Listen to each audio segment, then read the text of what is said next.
Welcome to the dynamic learning hub of XLR at Andheri East.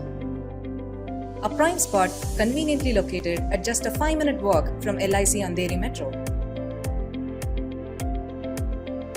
In our journey of over a decade, we have proudly trained over 2 lakh students.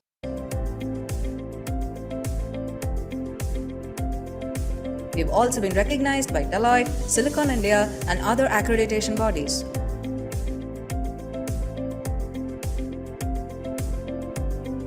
Experience learning like never before in our spacious and comfortable classrooms.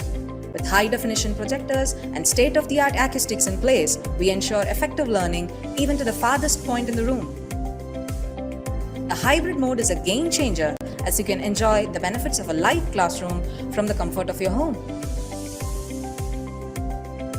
Even if you happen to miss any classroom session, you can still attend the same session with the same trainer at the same time at your convenience, maintaining consistency in your learning progress.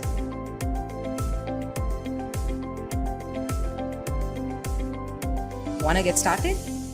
Join us for a demo or career chat over a cup of coffee at our Andheri branch. XLR. We don't just train, we build careers.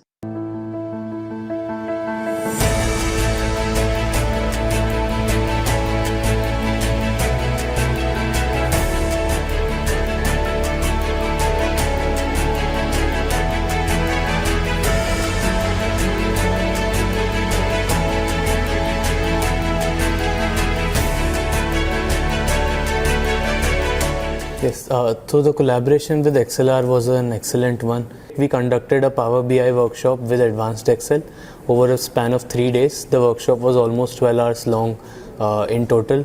Mr. Karthik, who was an amazing trainer, helped the students understand the concepts deeply.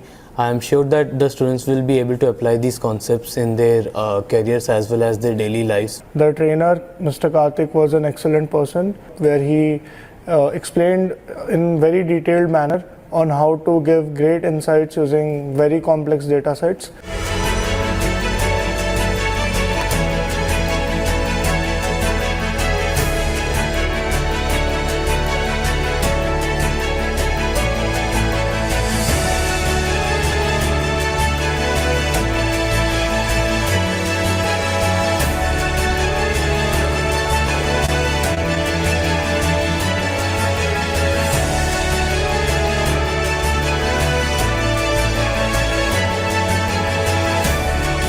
So it was a machine learning workshop. We learned a lot from the course and it was a great experience attending the workshop. The trainer was very helpful. He had a hands-on approach with his teaching and it was fabulous. This was a great experience for me.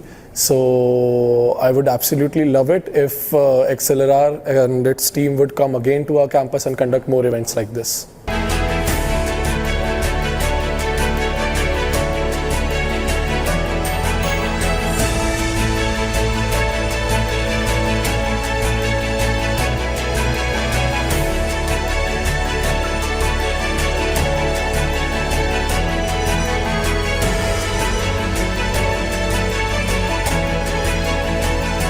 It was a great course and it started from basics and took me to a great extent.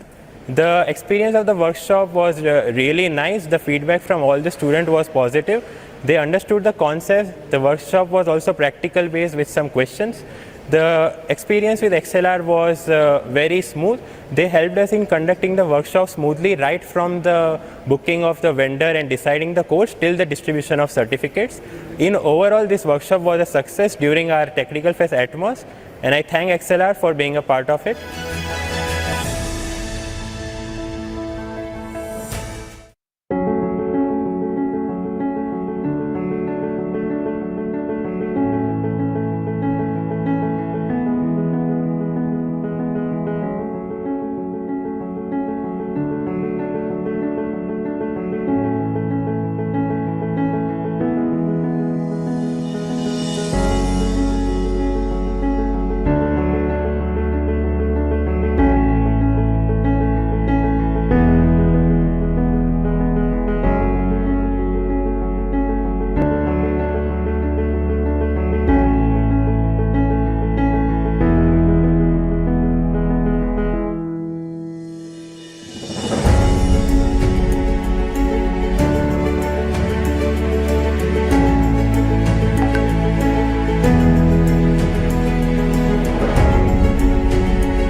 Yeah, hello everyone, good evening, and welcome back to the day 2 of our SDP on Gen AI and Agentic AI.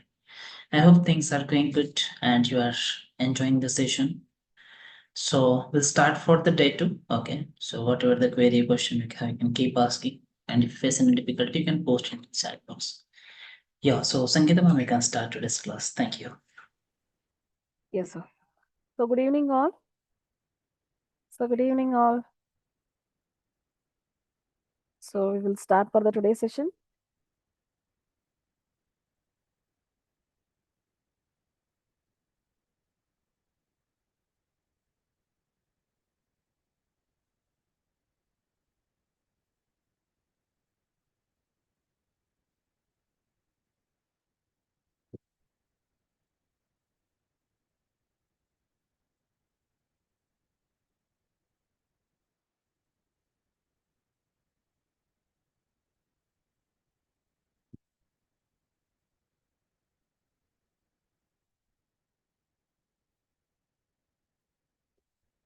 So we have the quick recap about the yesterday's session.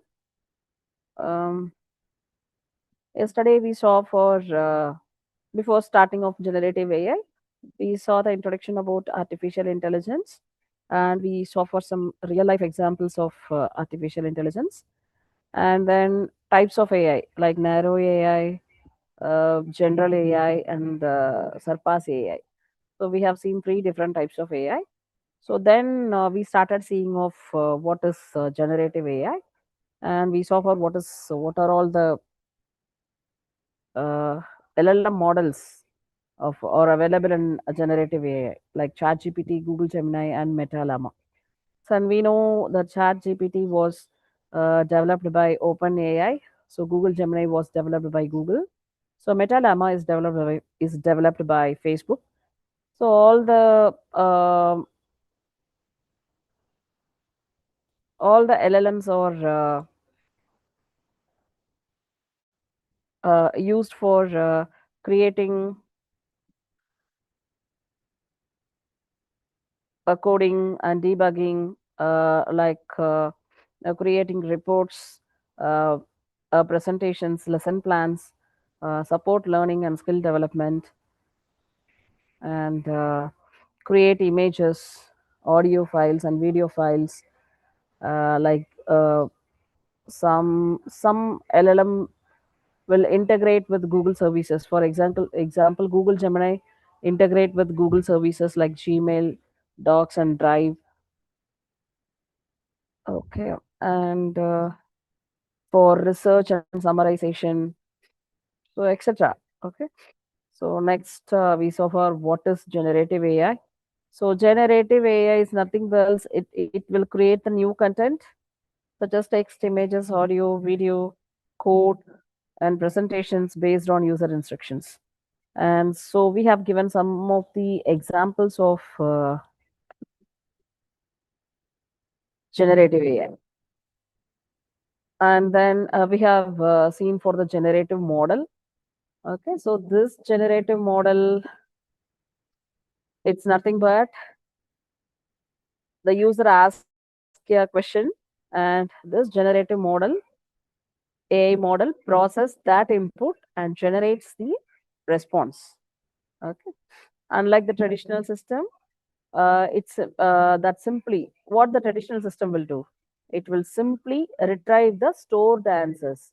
But in case of generative model, it creates new responses based on patterns learned from large amounts of data. Okay, it understands the context of the question and generates human-like answers. Okay. So here they have given a lot of examples. For example, if you are giving the input like what is artificial intelligence, it doesn't search for a fixed answer. Okay, instead of giving the fixed answers, it generates a relevant response based on its training. In simple term, we can say generative model takes an input and produce a meaningful output, such as what are all the meaningful output, what form it may be. It may be in the form of text and or images or code, audio, or video. Okay. In very simple terms, if I define what this generative model is, okay. Generative model takes an input and produces a meaningful output, such as in the form of text, images, code, audio, and video or video. Okay. So we go the next slide. And here, look into that why generative model are important. Okay. So I have given 3 reasons why it is important. The first reason is understanding complex patterns. Like generative AI can analyze a huge data set and discover patterns that may be difficult for humans to identify. So this helps organizations make better decisions and predictions. Okay. And second reason is content generation. So, here the generative models can create text, images, videos, audio, and even computer code. So this significantly reduces the time and effort required to produce the content. And third reason is building powerful application. Okay.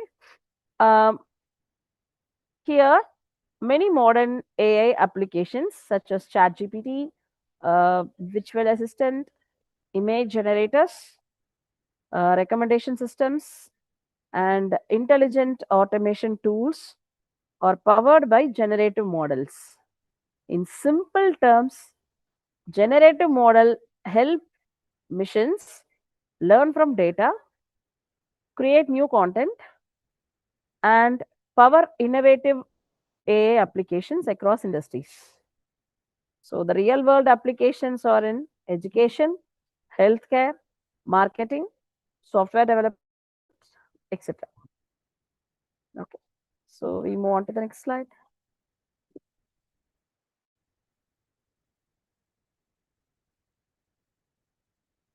So where this generative AI exists, can you see here?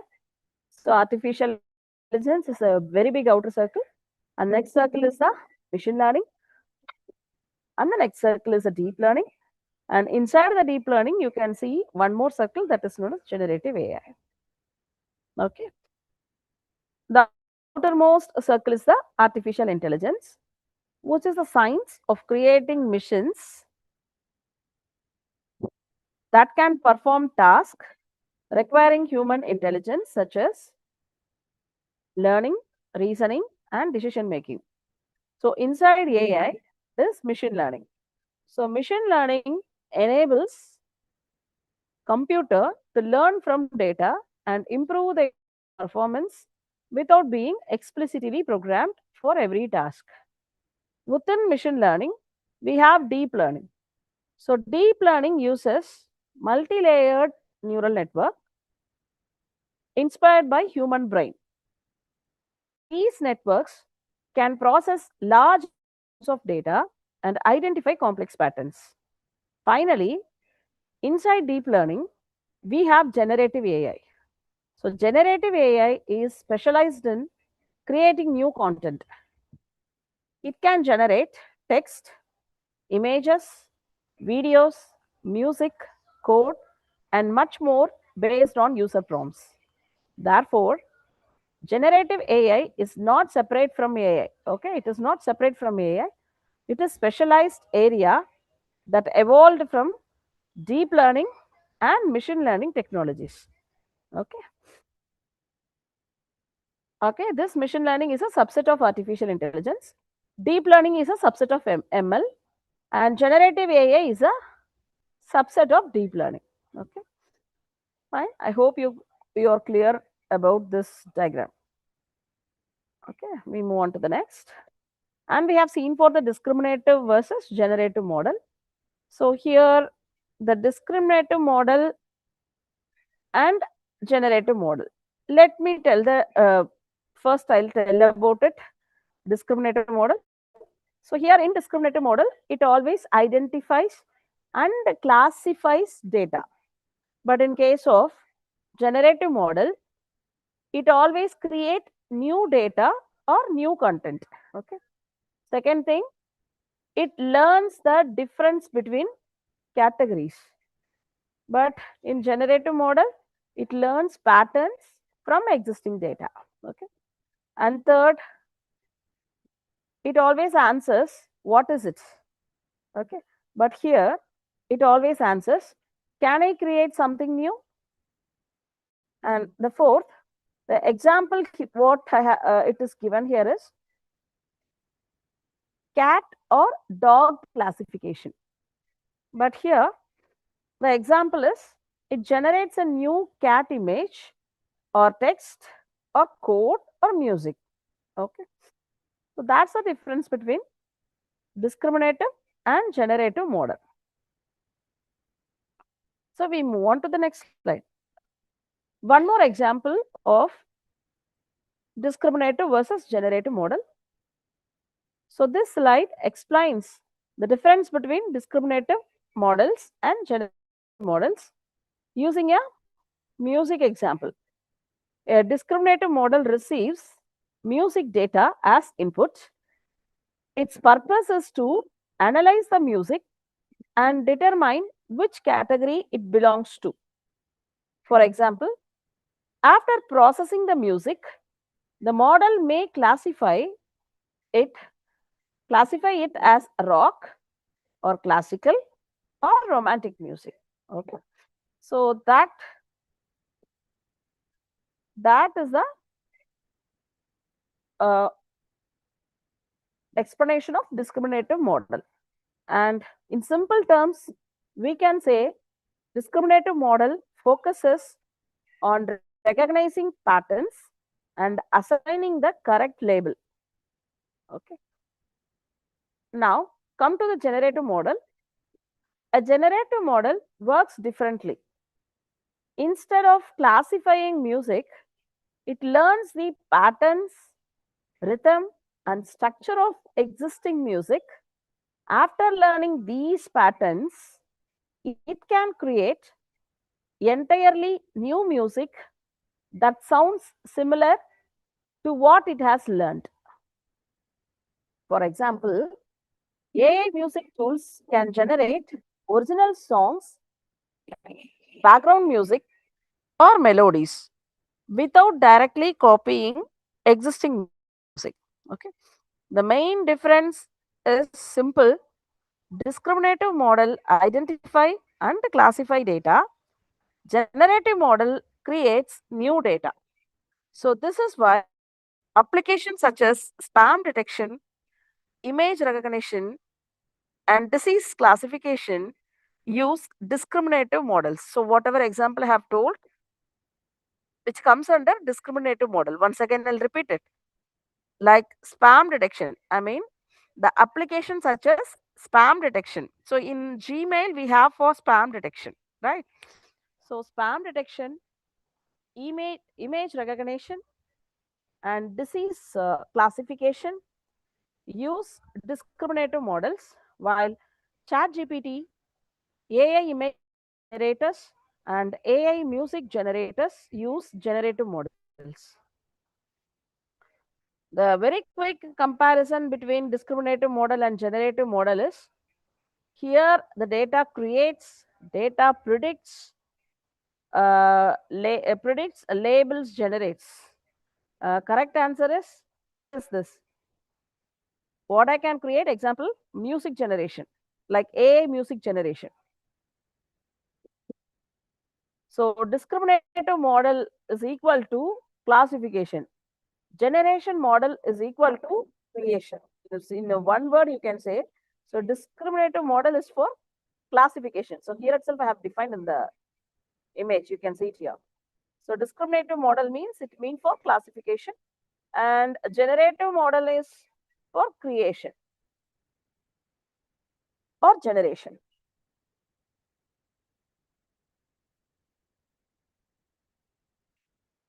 So I hope you understand. Take a look on this.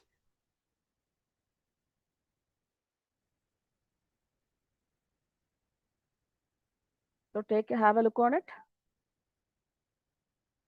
Just we are having the very quick recap.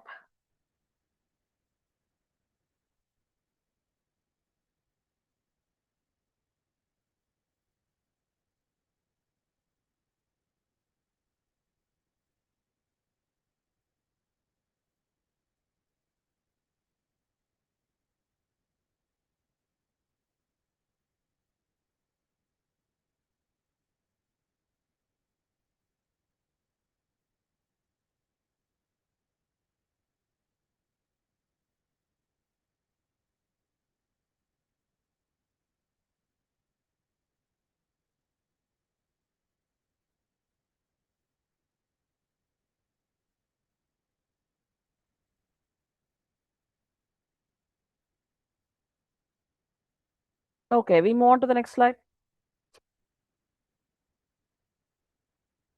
Okay. So from here onwards, we are starting new. Okay. Till this we have completed yesterday, but from here we are starting with new. So we need to understand what is generative AI. So you just please kindly just go through this 3 to 4 lines theory here. So generative AI is a subset of deep learning, and generative models are trained on huge amount of data. So you have to understand, you know this point from the figure. Okay, generative AI is a subset of deep learning. So we saw here, right? So generative AI is a subset of deep learning. So we saw this point. Okay, and what about the next one? Okay, the generative models. How the generative models get trained? The generative models get trained on huge amount of data. So this you need to understand. Okay. Now I'm going to speak about the training. While training the generative model, we don't need to provide a labeled data. That is not possible, right? What is a labeled data? Come to this figure. Okay. So suppose this is a cat image, right? So I'm just mentioning the label. This is cat. So this is dog. So when I am giving the input itself, I'm just giving the each and every figure with the label. So this is cat image. So I'm giving the cat image and I'm mentioning this is cat. I'm giving the flower image and I'm mentioning this is a flower. Okay. So I'm mentioning everything by the help of the label. Like that is a supervised learning. It comes under supervised learning. Okay. So that is not possible right here. Once again. Okay. So that is known as labeled data. But when you are training the generative model, we have millions of data will be there to train the generative model. It is very difficult to give all the data as the labeled data. It is very difficult. It is very, very difficult. Okay. So that's why while training the generative model, I'm sorry, it is not required. Okay, it is not required to give the labeled data. You can train the generative model using the unlabeled data.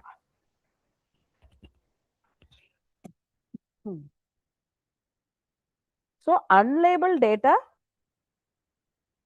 is enough to train the generative model. Okay, it is not possible because that's what I'm coming to say here. It is not possible when we have a huge amount of data. So it's just try to see the relationship between the distribution of the data. In generative AI, we give unstructured data to the LLM model for training purpose. Now you understand this theory? I hope you understand. Very simple. Only 3 points you need to remember. What are all the 3 points you need to remember? I made it as bold. The first 2 points. What is the first 2 point? The generative AI is a subset of deep learning. First point. And the generative models are trained on huge amount of data. We know that because if you want to train the generative model, so millions and millions data will be taken to train the model. So, okay, so that's what I have mentioned. It is a huge amount of data. Okay, what is the third point? In generative AI, it is we no need to provide the label data. Okay, we can give unstructured data to the LLM model for training purpose. So only 3 points. And see here, all this. So here we have given some unlabeled data to train the model. Okay. So in this thing, you can see there is a black cat image as well as the white cat image.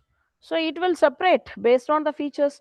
It will, when you are passing the input to the model, so it will understand what are all the trends and patterns are there in the input. It will learn from the existing data and it will segregate it. We no need to worry about that. Okay. Just go through this slide and understand the points. Take some few minutes to understand this, or else you note it down.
Is it done?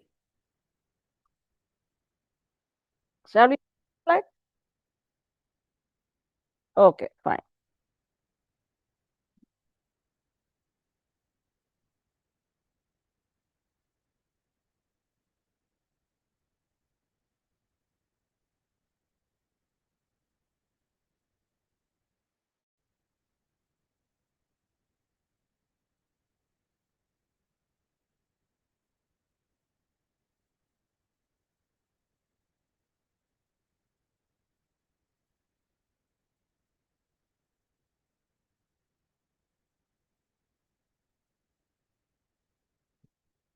See, I got one question.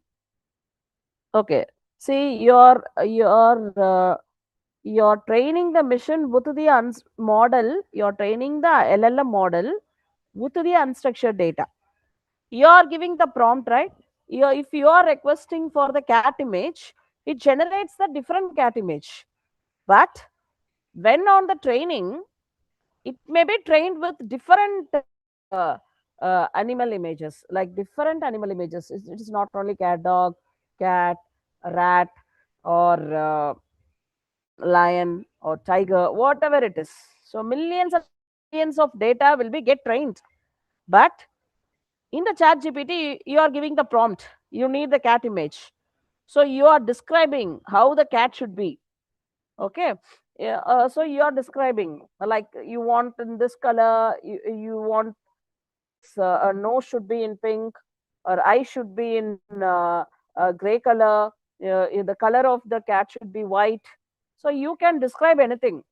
So it will generate the new cat image. But while on the training, it may be trained with the unstructured data. For example,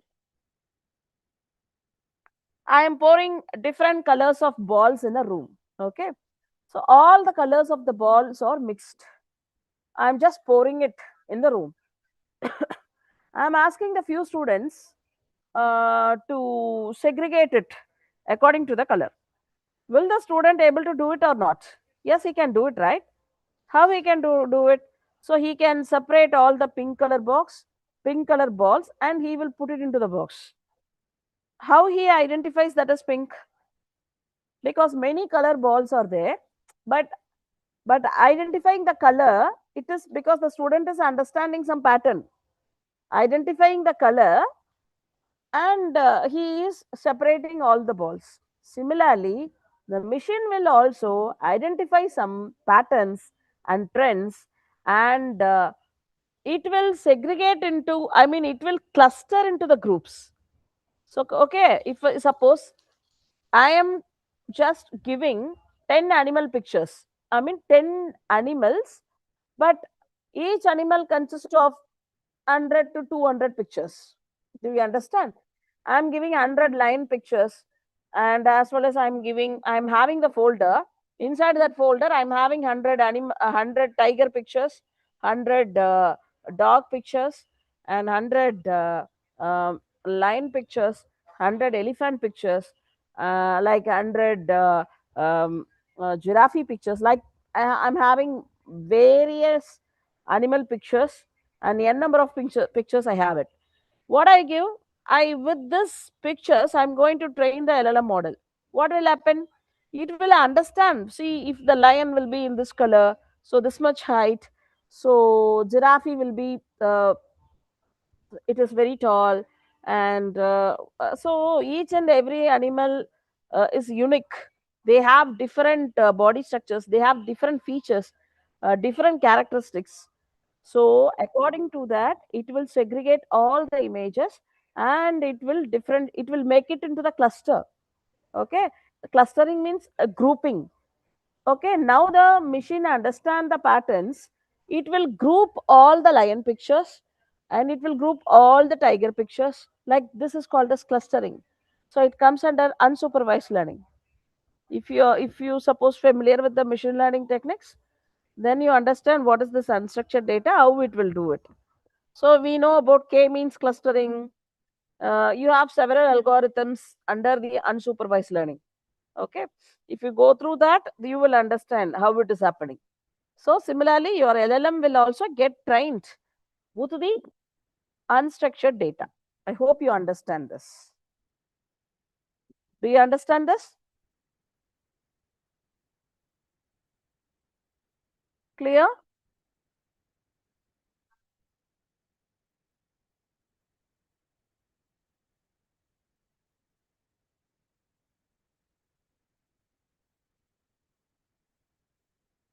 Okay, fine.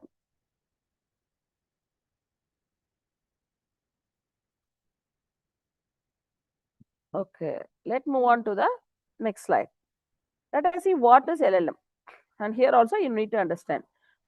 An expansion of LLM is large language models, or foundational machine learning models that use deep learning algorithms to process and understand natural language. These models are trained on massive amounts of text data to learn patterns and entity relationships in the language. Okay. What is that? LLM, or foundational machine learning models, okay, that use deep learning algorithms to process and understand natural language. Okay, fine. So it is a language model which is responsible for performing tasks such as text to text generation, okay, text to image generation, okay, and image to text generation. Okay, understand text to text generation, text to image generation, and image to text generation. You understand this?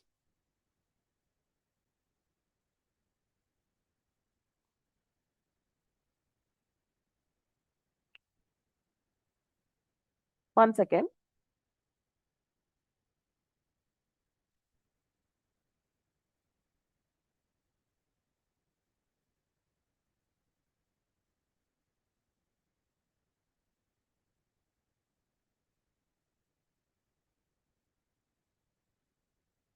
Okay.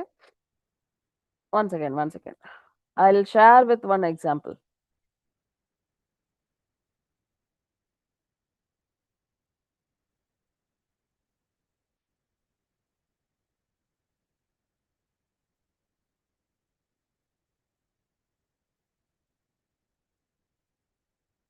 Okay. I show the example of text to text generation. Okay. Text to text generation prompts. So what I'm going to do? Let us see one example of text to text generation. So what I can give? So prompt for content writing.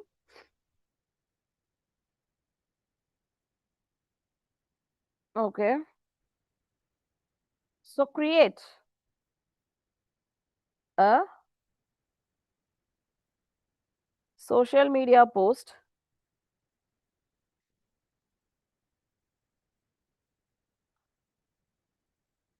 promoting a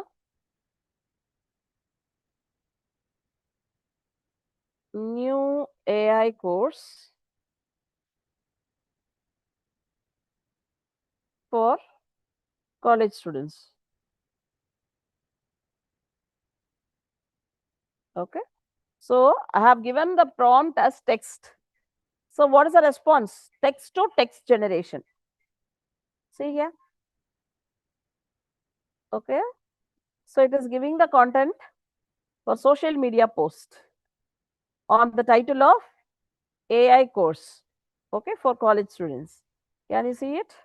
So you can simply copy and you can post it. So see here. So it has given with the hashtag symbols, with the hashtags. Okay, so this is one example for content creation. I mean text to text for content creation. So next, text to text for, next example is for email generation. Okay, so for email generation, so create a professional email inviting industry experts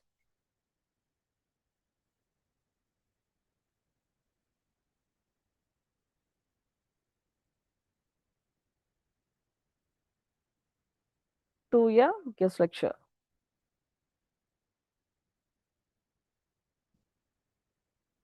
Okay. So this is text to text generation, but the example is for generating, I mean, email generations. Email generation. Can you see here? You are getting the email here. Okay.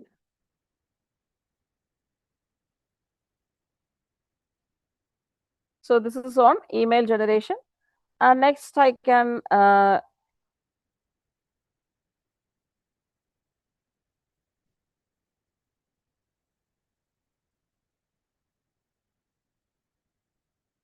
question generation, like question generation, like MCQ question. So generate 10 multiple choice question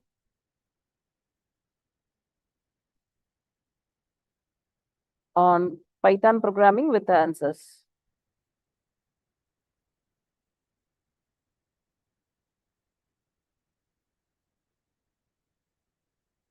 Okay.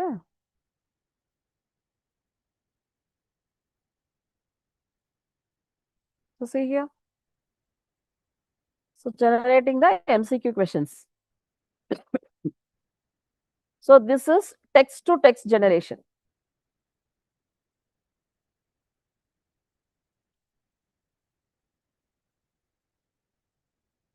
So in that slide, what we have seen next, text to image generation. So next example is text to image generation. Let's see the prompt for example prompt for this. Okay. So let us see here.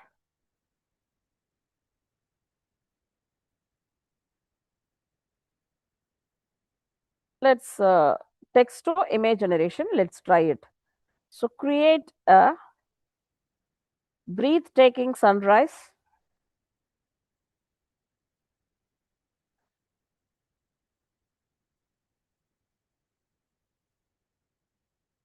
over a mountain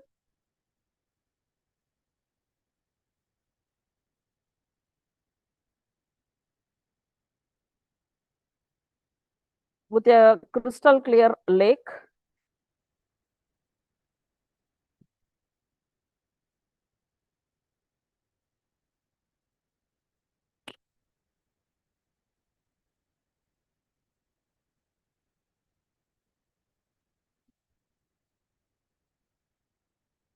Crystal clear lake reflecting the sky.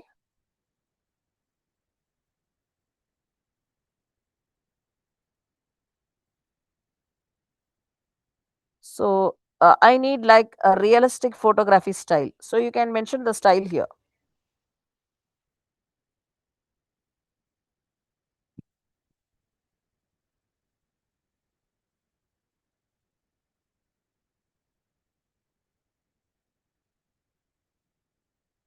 Like Ultra HD. And I need like vibrant colors.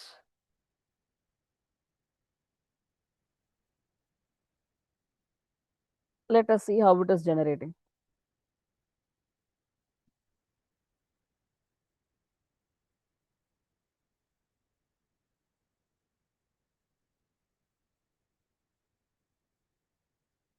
It's taking some time to generate.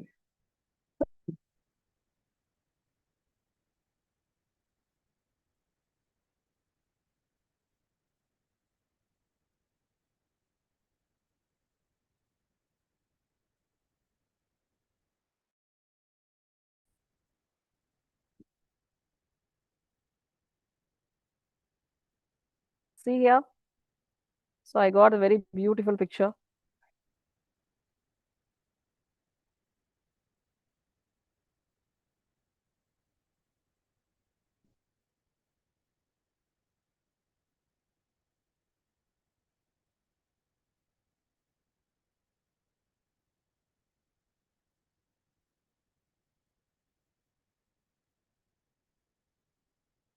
Can you see this?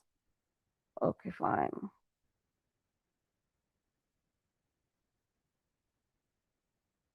So this is one example for text to image. Okay, fine. So similarly, I give the small task for you. Okay, just try one text to image. Okay, and what image you are getting, just put it in the chat box.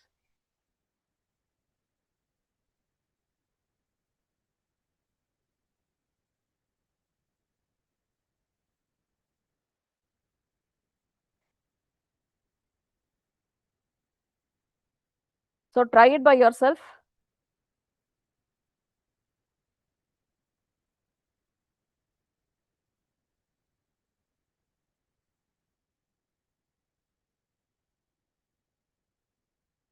So try it. Try one text to image, and whatever output you are getting, just give it in the chat box. You can try with different LLM. I use for ChatGPT. If you want, you can give it in. You can try it in Google Gemini or Claude AI, anything. Just what result you are getting, put that picture in the chat box. So you can attach the image here. Any image you can try it. Not the same one what I gave. You try it by your own.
I'm sorry.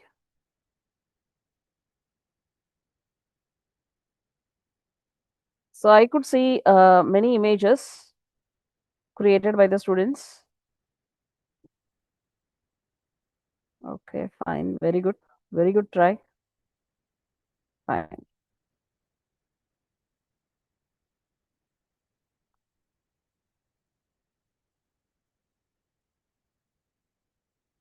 Fine.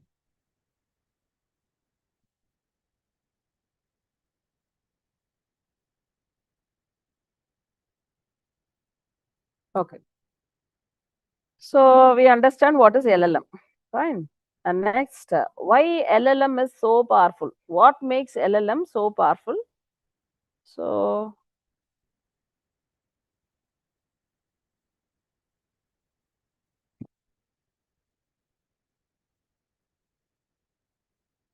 so from this theory, you can understand. In case of LLM, one model can be used for whole variety of tasks like text generation, chatbot, summarizer, translation, code generation, and so on. Because ChatGPT have the LLM, okay, ChatGPT is a LLM, okay, that only the ChatGPT can do for text generation. ChatGPT can act like chatbot. It can summarize. It can translate. It can do the code generation. So that's why this LLM is so powerful. Okay, and LLM is also a subset of deep learning. It has some properties merged with generative AI. Okay, hope you understand. So LLM is a subset of deep learning and it has some properties merged with generative AI. That's why LLM is so powerful. So it can do multiple tasks like text generation, chatbot. It can act like a chatbot. It can do summarization, translation, code generation, and so on. So that's why LLM is so powerful. So same thing. Suppose in the machine learning, you are training a model for sentiment analysis. So see here. So by giving this emoji symbol, so it will understand it is fantastic. The experience is fantastic. I mean, it is giving the positive response. So this emoji symbol is giving for the neutral response. The product is okay.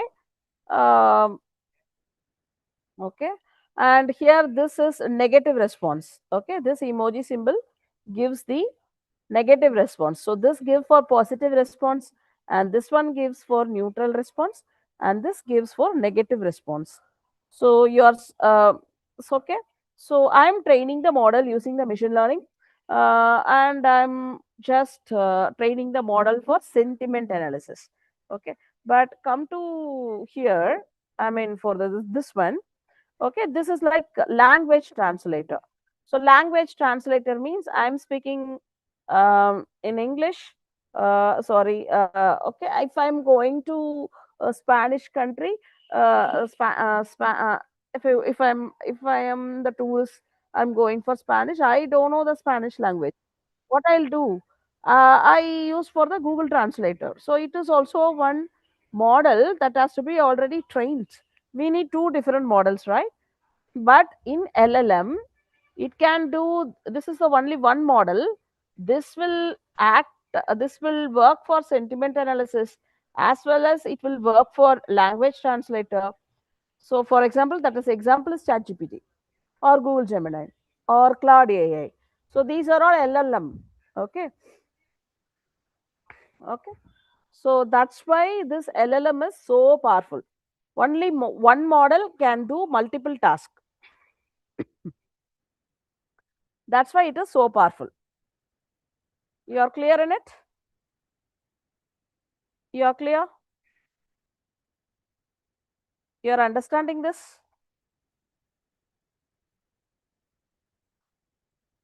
Okay.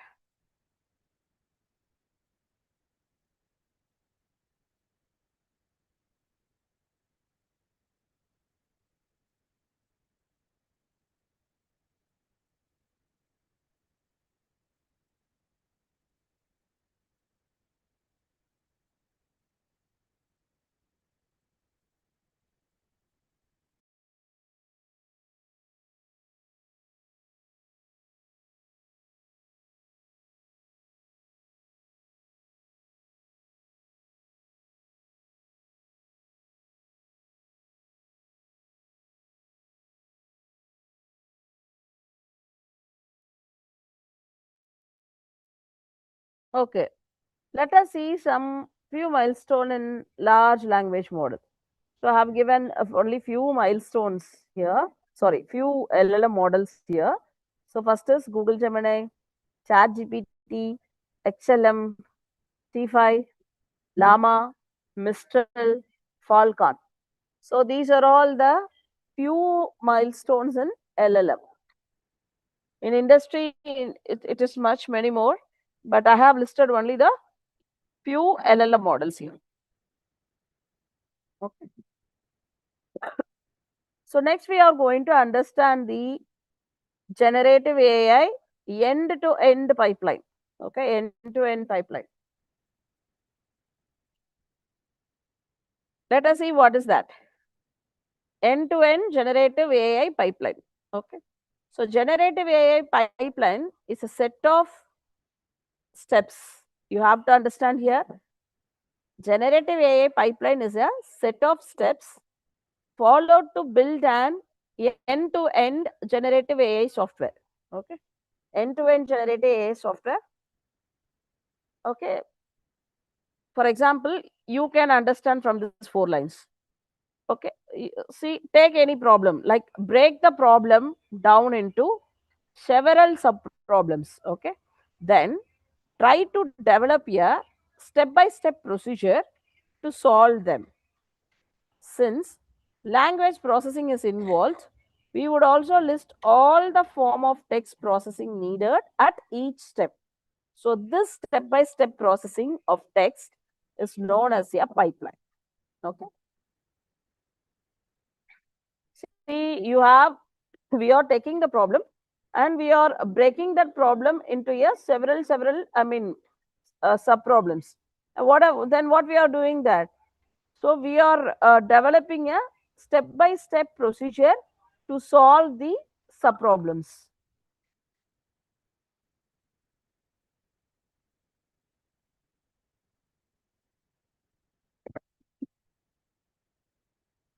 To solve these sub problems, since language processing is involved, we would also list all the forms of text processing needed at each step.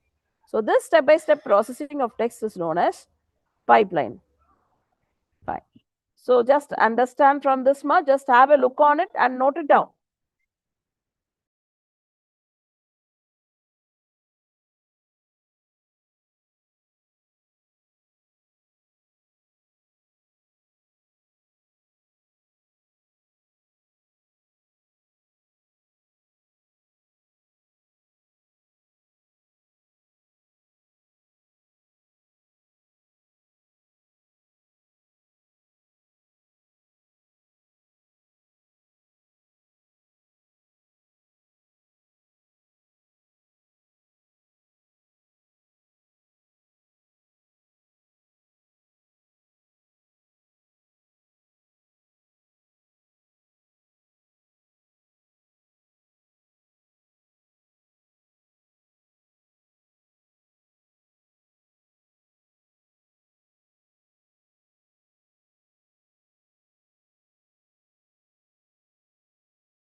I hope you understand this.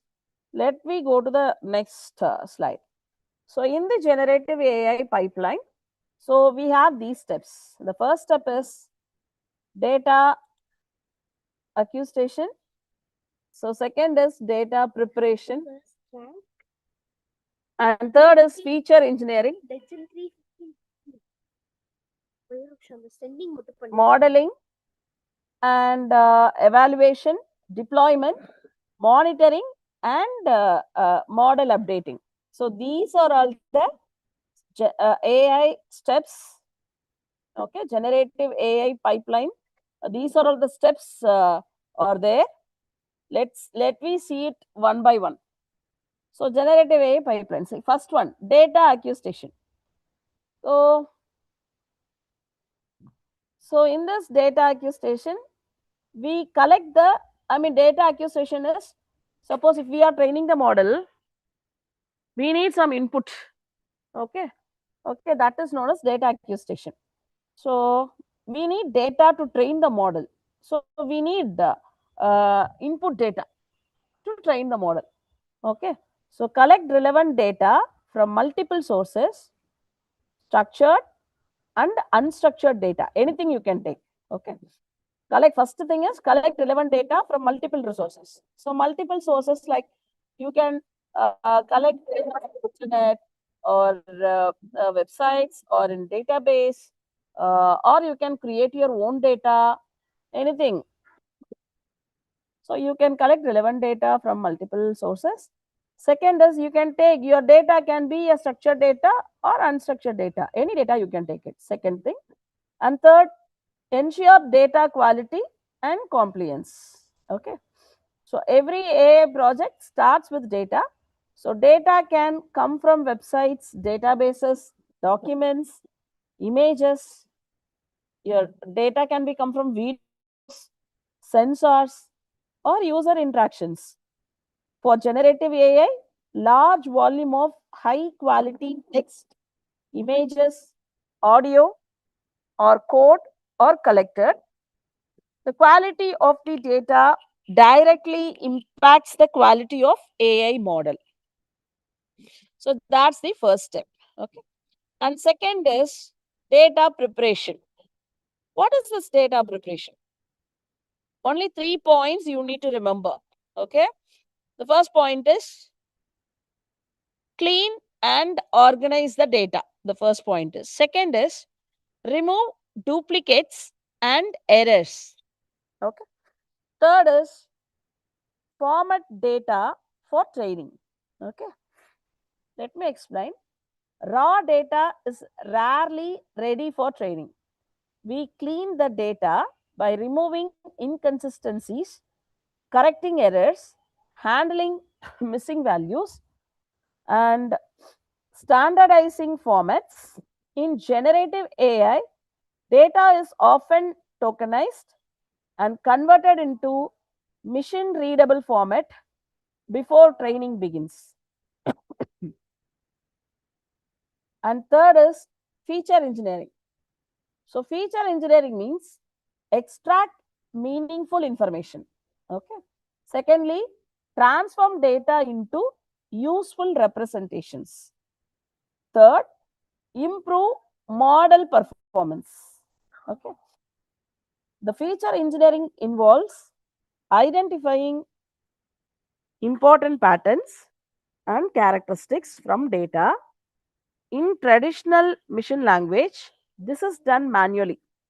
In modern generative AI models, deep learning automatically learns features from data, reducing the need for extensive manual feature creation.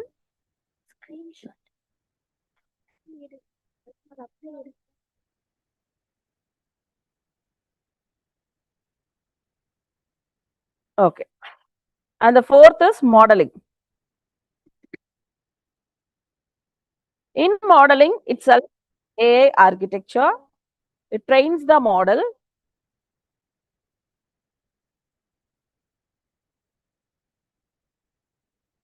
and it optimizes parameters.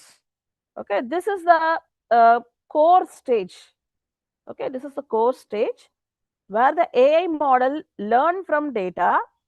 For generative AI, model such as transformers, large language models, GANs, or diffusion models are trained. During the training, the model learns patterns, it learns relationships and structures within the data. Okay. So you can take the key notes, whatever I'm telling. Okay.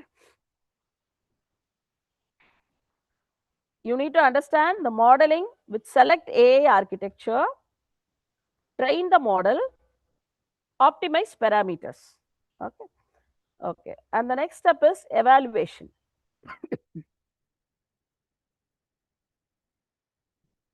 In evaluation, it measures the model performance. It measures the model performance. It tests the accuracy and quality of the model built. Identify improvements. After training, see, we are training the model, right? After the training, the model is evaluated using validation data. We access how well it generates content, answers questions, or performs assigned tasks. Metrics such as accuracy, precision, recall, and human feedback are commonly used. Okay. So next to the evaluation, it is deployment. So here we make the model available to users. We prepare the model, right? We evaluate it. Now all have to try it. How the model should be, see, the WhatsApp is created, developed, evaluated. Sorry. So we are the end users, right? So we are all using the WhatsApp. And similarly,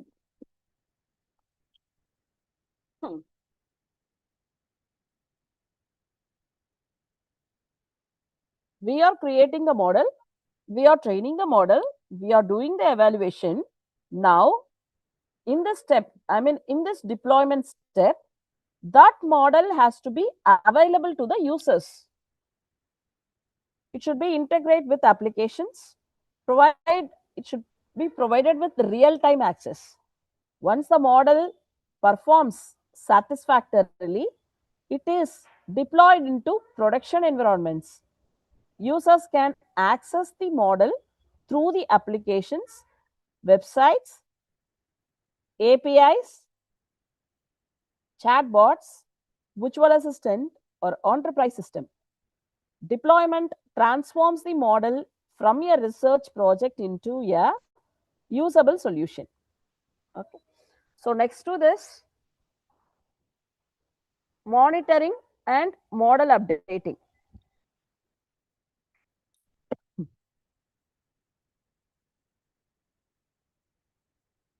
So here in this step, we do track. Monitoring means we see now the application is in the user's hand. Like everyone started using that, using the application, using that model. Okay, whatever we trained, we prepared, we deployed. So now it is in that app is in everyone's hand. Now we need to take the feedback from the customers or from the users who are all using that app. So we need to track. So by taking the feedback, we are tracking the performance continuously. So track performance continuously, detect errors and drift, retrain and improve models. So AI system require continuous monitoring after deployment. User behavior, so business requirements and data patterns can change over time. Monitoring helps identify performance issues, bias, or model drift. Regular updates, fine tuning, and retraining ensure the model remains accurate, relevant, and effective. So, these are all the 7 important steps of generative AI pipeline. Okay. So first is data acquisition. So data preparing, feature engineering, modeling, evaluation, deployment, monitoring, and model updating.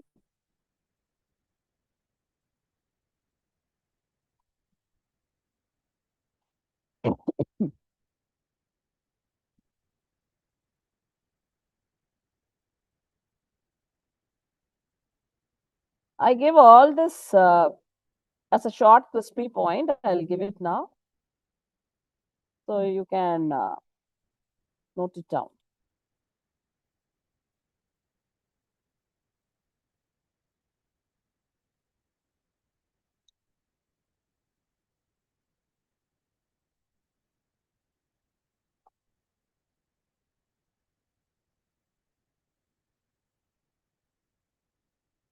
Okay. Wait a minute.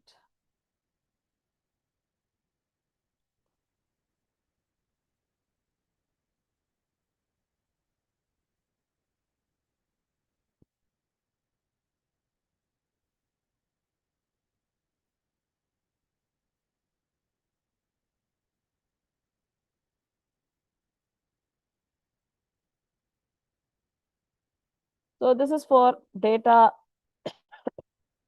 acquisition.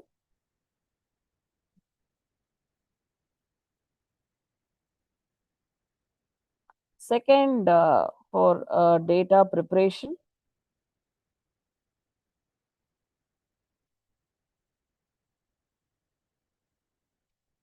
And third, for feature engineering. So note it down.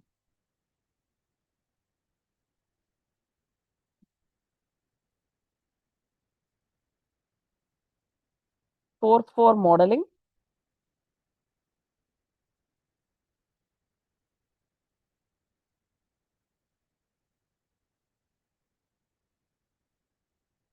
And fifth one is for evaluation.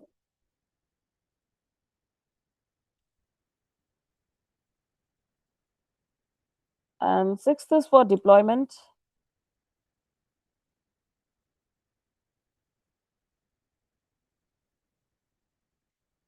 Seventh is for monitoring and model updating.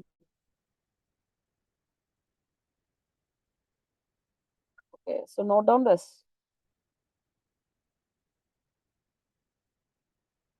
Just have a look on this.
take the quick notes on it.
It's noted, done, completed.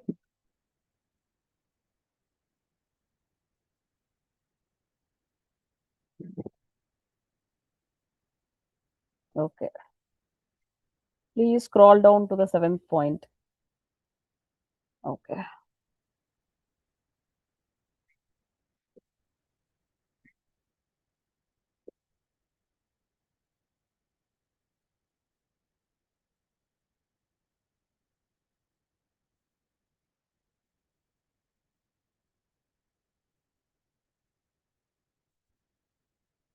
Shall we go next?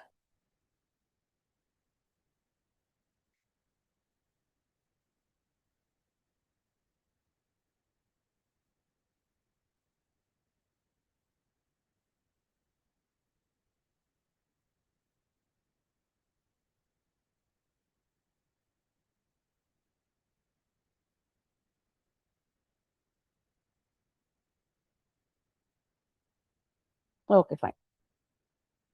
Okay, now we will do one small program. So program is AI jokes generator. Okay, what is that? AI joke generator. So we do it. So we use Python language for it. We use Python language.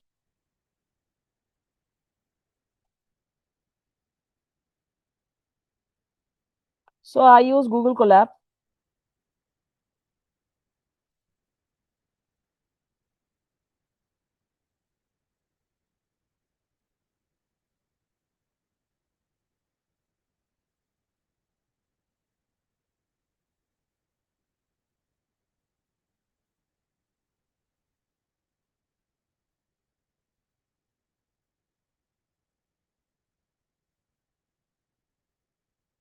Let me share the screen now.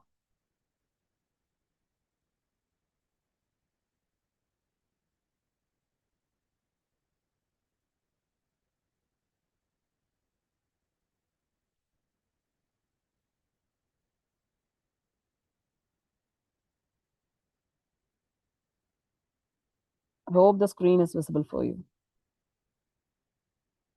Okay. So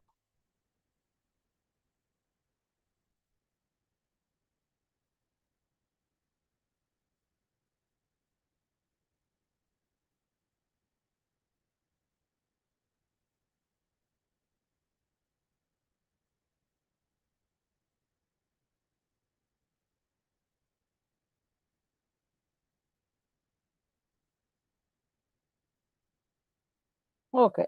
So what is the program we are going to do is, so AI joke generator.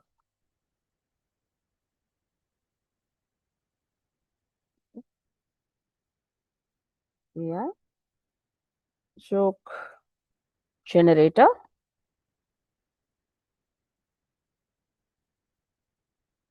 So we are going to use for Python language. So using Python.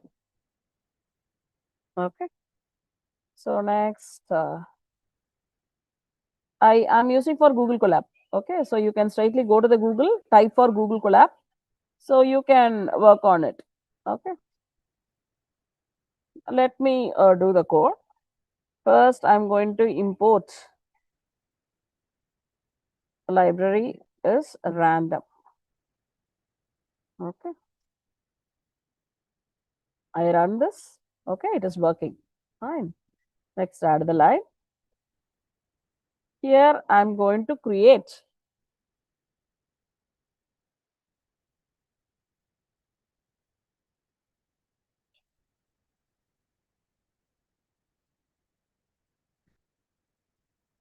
okay. So jokes equal to, I'm going to create it. Okay. So I'm going to take computer related jokes, and here I have taken a dictionary format like key and value. Okay. So I'm going to take computer related groups. So this I am going to declare in dictionary. So you know, you are aware of Python dictionary. So here, this is the key. What related jokes I'm going to take? First, I'm going to take for computer related jokes. So this is key. Before colon, it is key. After the colon, it is values. Okay. So what is the value I'm going to give? Okay, I'm going to give it here. So what joke I'm going to give here? So why did the computer go to the doctor? Computer go to the doctor. Okay.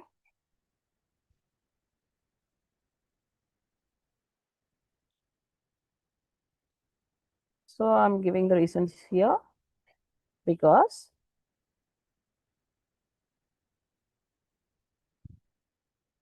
sorry, it should be inside the semicolon.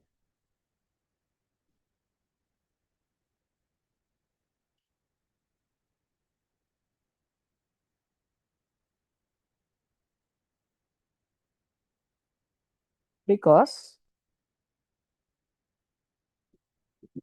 had a virus.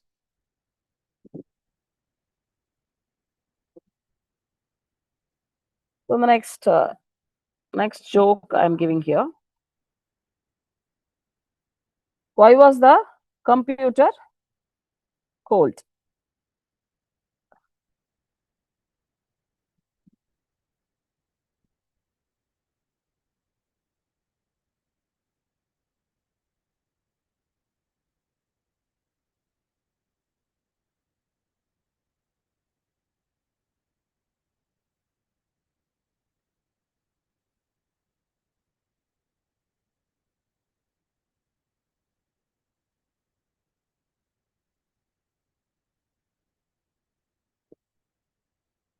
It left its window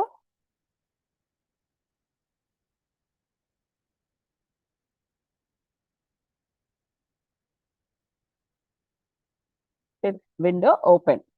Okay. And next, one more joke. So why did the keyboard break up?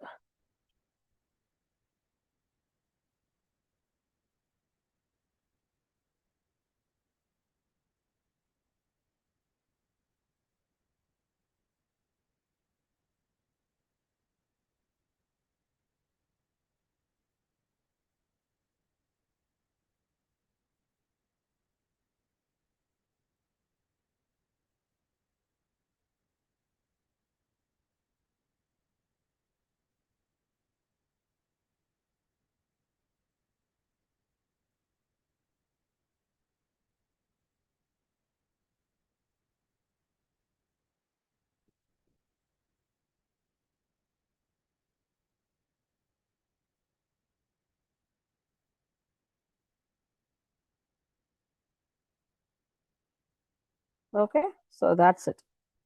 So for one thing I have given. Okay, for computers I have given. So next I'm going to take for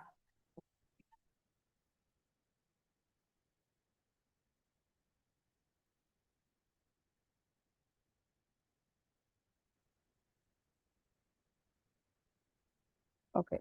So next I'm going to take for student.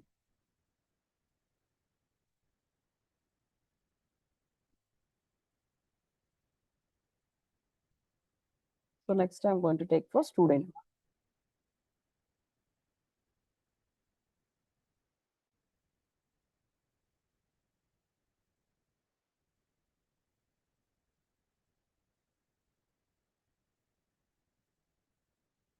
So why did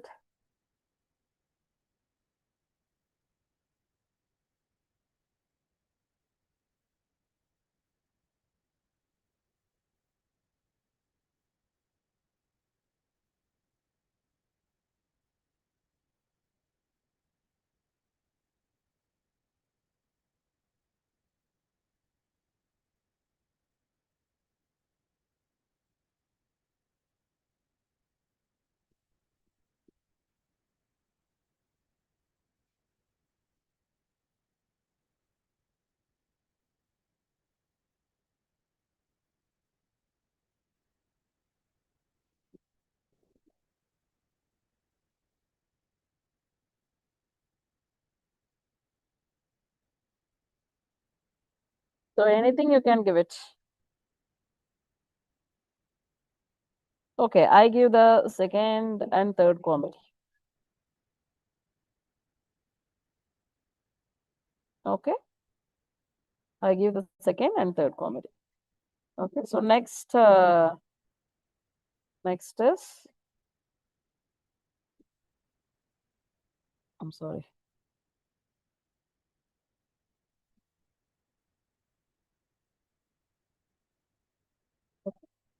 So why was the math book sad? Because it has too many problems.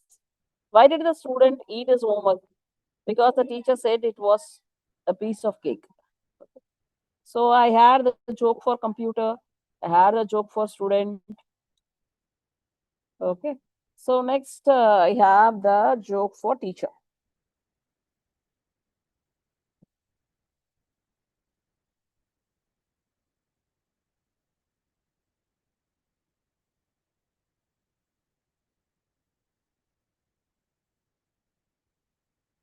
So why did the teacher wear sunglasses?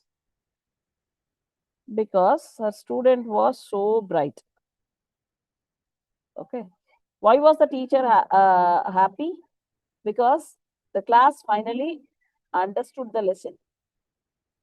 So why did the teacher go to the beach? To test the waters. Okay.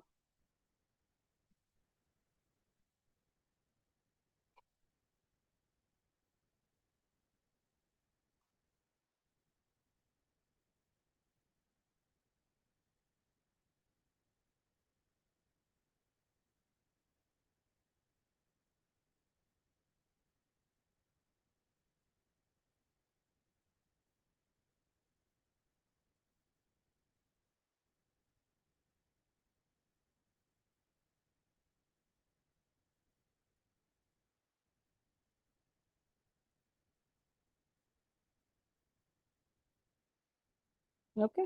So that's all. Let me run this. I have created see, I imported the library and here I have created the dictionary. Okay. So dictionary name is jokes. So this is key and these are all values. So key and value. So, okay. The next.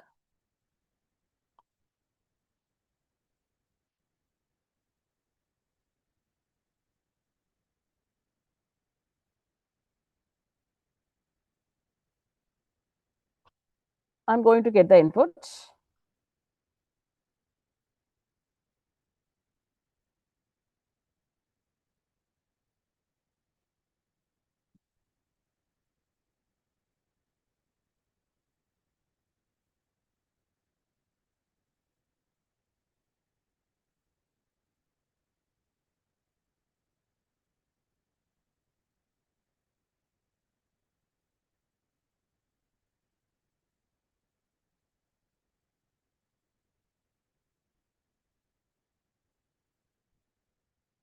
enter the topic.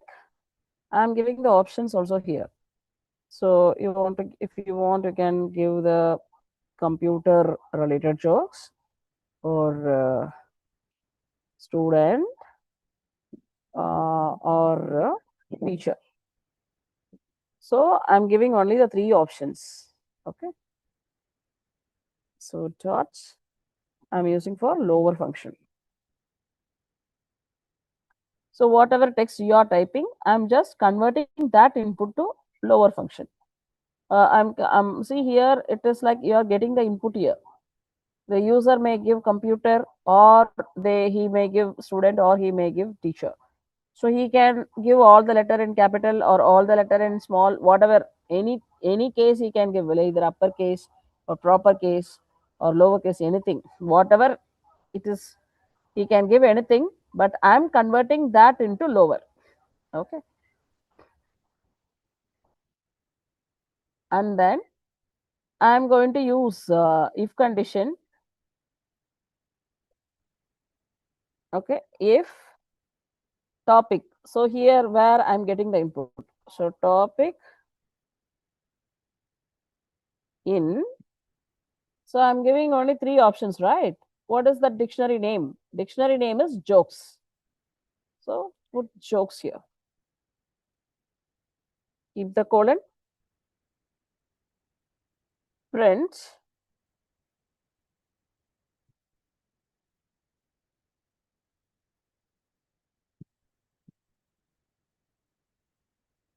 jokes of the day. Okay, and then so print. I'm going to use for random function. Random dot choice. Okay, else topics not found. Is it clear?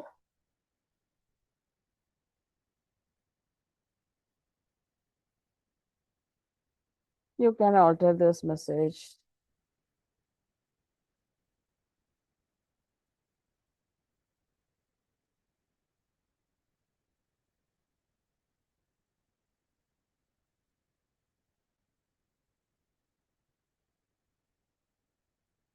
No jokes available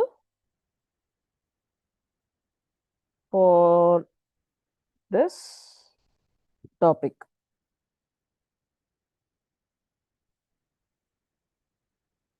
Just run this. So now you give any input. I give student. So can you see here? So it is giving the jokes from the student. You run for anything like teacher. So see here. So why was the teacher? So similar. So it is working perfectly. So this is known as AI joke generator using Python. I want you to try this code. Try this. Take the Google Colab and try it. Open the Google Colab and try this immediately.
Okay, let me scroll for the remaining code.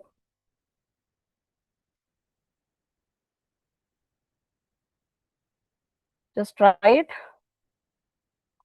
Show me the answers. Just take the screenshot of your answers and put it in the chat box.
Okay, fine. I got the screenshot from two students.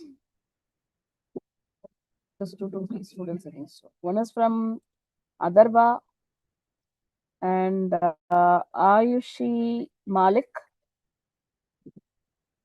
and from Tanvi Singh. I got from three students. I could see the a screenshot of them. And at last, from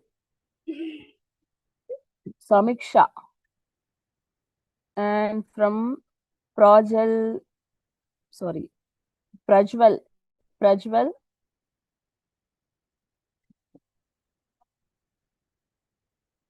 At the beginning itself, I revised the yesterday's slide fully. Then only today I started the new session. Okay, only from 4 to 5 students, I got the screenshots. What about others? So today we have done for AI jokes generator. Using Python, we have done it.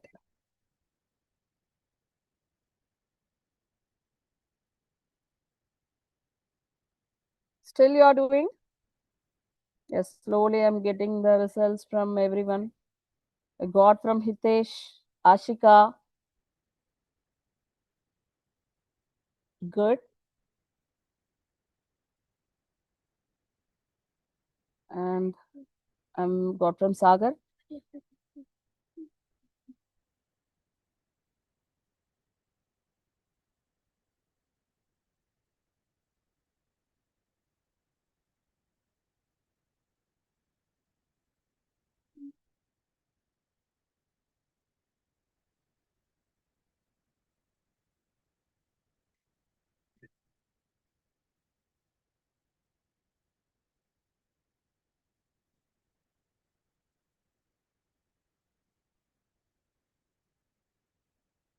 Okay.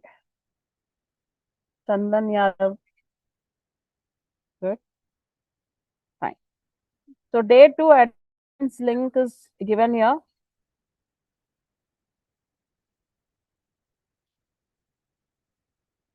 Day 2 attendance link is given here. Without fail, just give your attendance.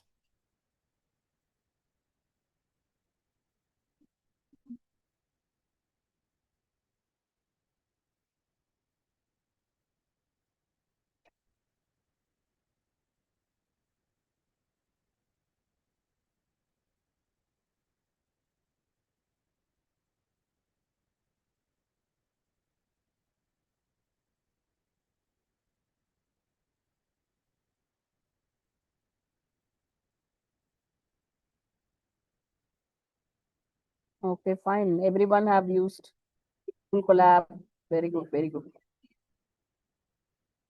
Anushka have given the Vaishnavi have posted the outputs. Dinesh. Okay, and Rutaja. Okay, fine. Good, ma. It is happy to see all your outputs.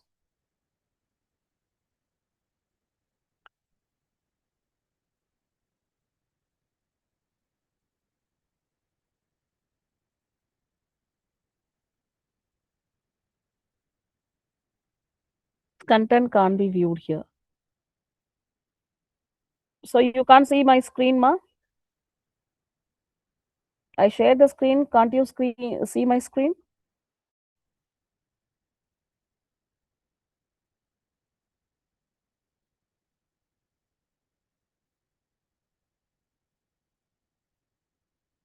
It is visible. Okay. See, how about today's session? What are all the things we have seen?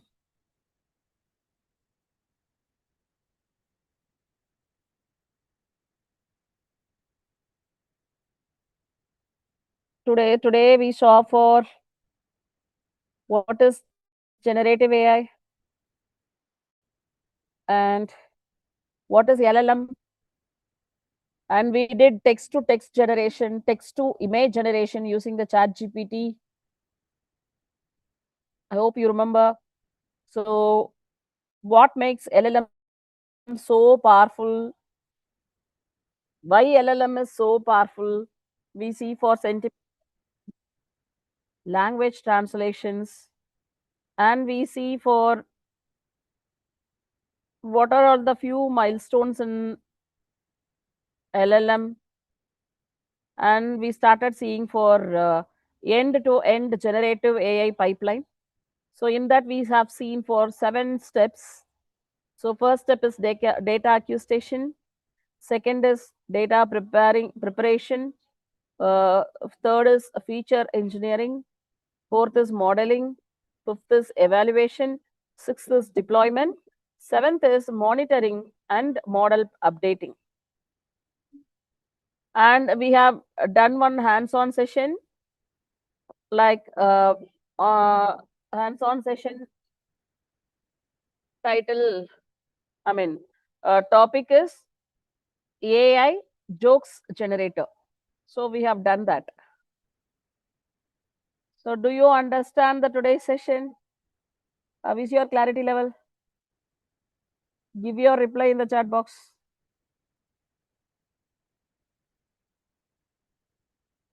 Just give the reply in the chat box.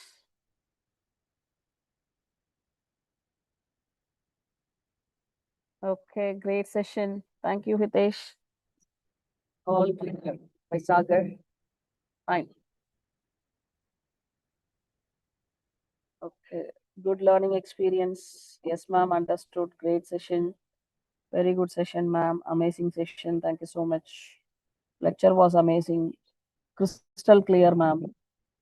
It's very clear session, ma'am. Okay. It was a good session. Very informative and useful, ma'am. Okay.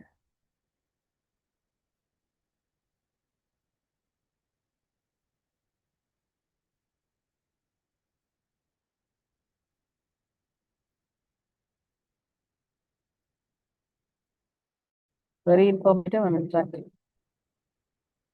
It's interesting. Okay, ma'am, we expect more programs like this every day rather than theory.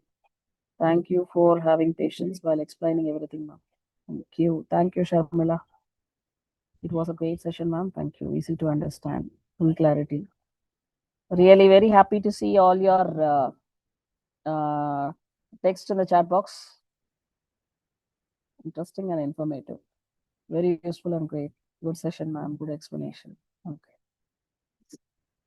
Fine. Fine.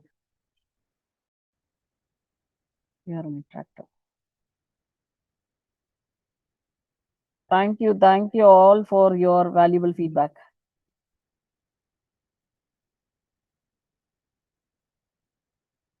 The session was good, easy to understand. I learned new concepts about generative AI and LLM. Thank you. Session. I can't show the output because, okay, no problem, no problem. Kritika. Very understandable, providing great insights. Thank you, ma'am. Thank you, Vaishnavi.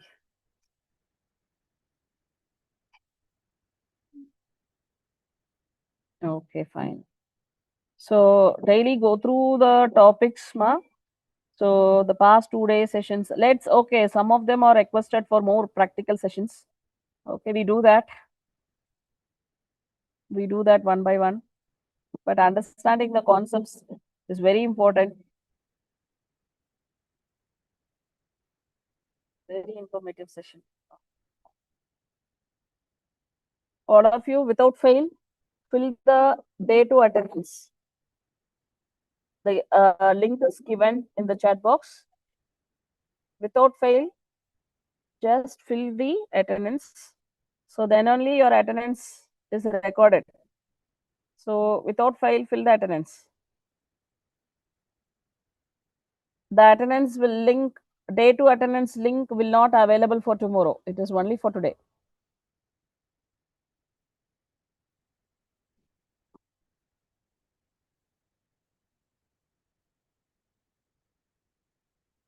If there is any doubts, you can ask me here.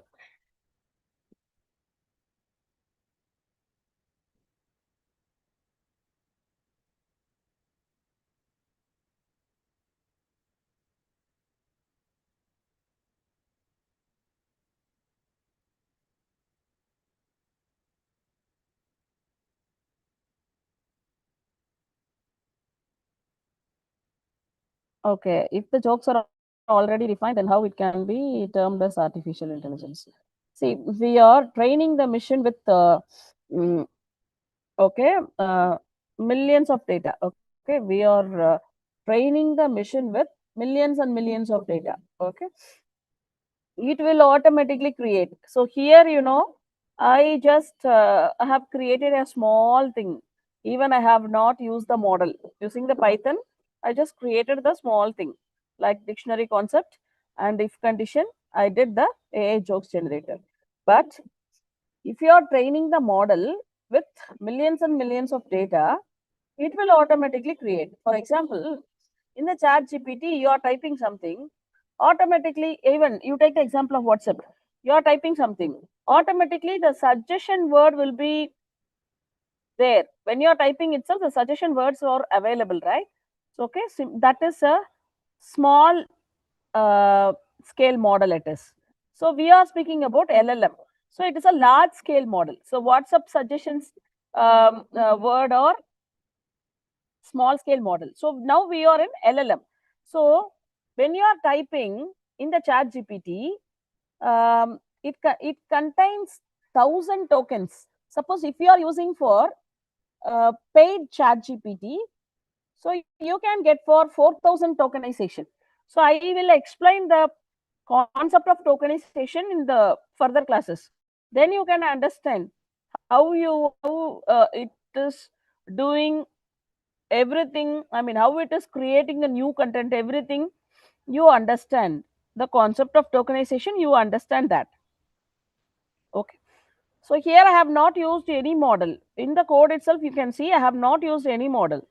I have used AI jokes generated using the Python code. Okay, but once you train the model with millions of structured or unstructured data, it will automatically create. Okay, whatever you are asking, it will automatically create. It will understand the pattern and it will create for you. I hope you understand, Adarba.